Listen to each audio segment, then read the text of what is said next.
ACA online education. आज का मेरा टॉपिक है टेंस। टेंस से आज हम इंग्लिश ग्रामर की शुरुआत करते हैं। ये जो टेंस वर्ड है, इसका ओरिजिन यानी इसकी उत्पत्ति जो हुई है वो लैटिन भाषा के टेम्पस से हुई है। किससे? लैटिन भाषा के टेम्पस से।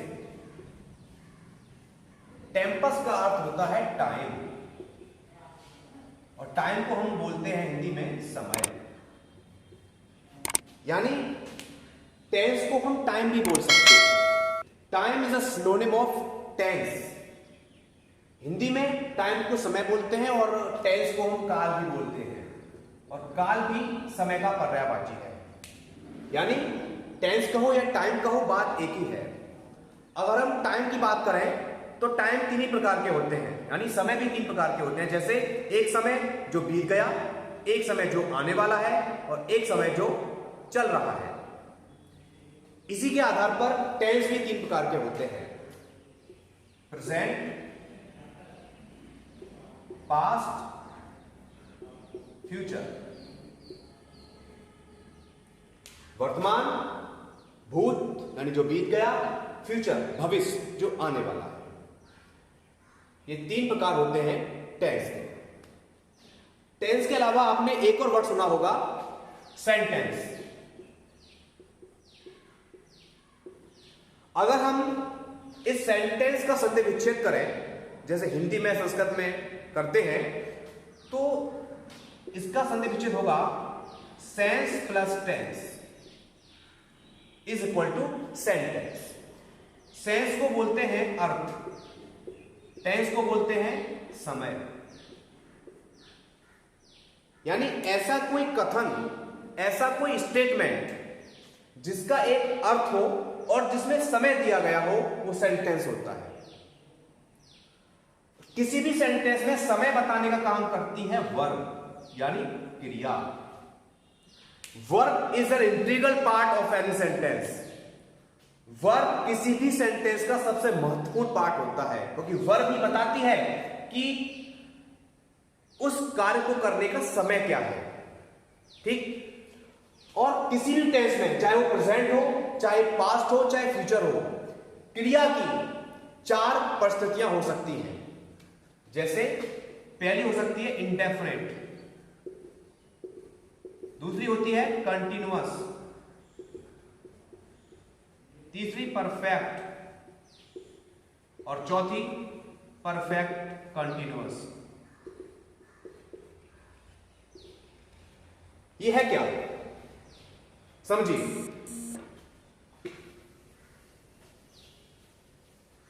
अगर मैं हिंदी में बोलूं, एक वाक्य बोलूं हिंदी में, मेरा मित्र आगरा चला गया। अब इस वाक्य में जो आगरा जाने की क्रिया है, मेरा मित्र कर रहा है, लेकिन इस वाक्य को बोलने वाला मैं हूं, स्पीकर मैं हूं, डूअर मेरा मित्र और स्पीकर मैं। तो यानी जो मैं बोल रहा हूं वाक्य को, तो मुझे इस क्रिया के होने के बारे में सिर्फ इतना पता है कि क्रिया शुरू हो गई है। मैं इस बारे में अनिश्चित हूं कि क्रिया हो रही है या हो चुकी है। ये सेंटेंस पास्ट का है, चला गया। तो पास्ट की मैं बात कर रहा हूं कि मुझे नहीं पता था कि मेरे मित्र के द्वारा क्रिया हो रही थी या हो चुकी थी। मुझे सिर्फ क्रिया के शुरू होने का पता था। मैं इस बारे में अनिश्चित हूं कि क्रिया पूरी हुई या नहीं हुई। इसलिए यह क्रिया की अनिश्चित सिचुएशन है, जिसे बोलते हैं इंडेफिनिट। आई बात समझ में? क्रिया की दूसरी स्थिति होती है कंटिन्यूअस, लगातार। जैसे मेरा मित्र आगरा जा रहा था। अब इस वाक्य में जो स्पीकर है यानी मैं, मुझे अपने मित्र के आगरा जाने के बारे में जानकारी है। पास्ट में मुझे यह पता था किसी भी माध्यम से, या मैं उसको जाते हुए देख रहा था कि उसके द्वारा आगरा जाने की क्रिया हो रही थी। मैं क्रिया को अपनी आंखों से देख रहा था या किसी अन्य माध्यम से मुझे जानकारी थी कि क्रिया हो रही थी।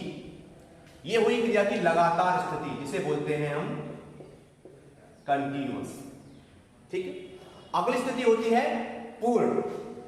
मेरा मित्र आगरा पहुंच चुका था।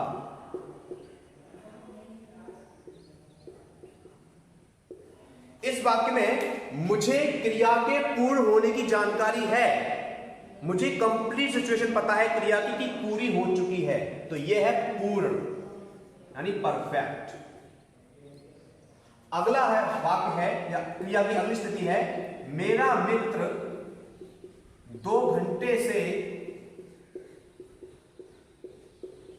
आगरा जा रहा था।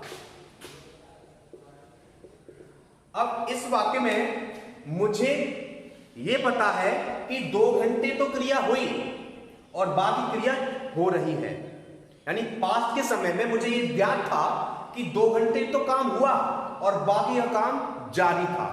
इस स्थिति को बोलते हैं पूर्ण लगातार, यानी क्रिया का कुछ भाग पूरा हुआ और कुछ भाग जारी है। तो ये किसी भी टेंस में, चाहे प्रेजेंट हो, चाहे पास्ट हो, चाहे फ्यूचर हो, ये 4 परिस्थितियां या 4 स्थितियां क्रिया की बनती हैं। और क्रिया की जो वर्ब है, जो वर्ब होती है, उसके साथ थर्ड फॉर्म आए, यानी वर्ब की थर्ड फॉर्म जो होती है वो क्रिया की परफेक्ट सिचुएशन को बताती है। ठीक है, आज के लिए इतना ही। बाकी मिलते हैं हम अगले चैप्टर में। अभी आपको मैंने टेंस का एक बेसिक कॉन्सेप्ट बताया।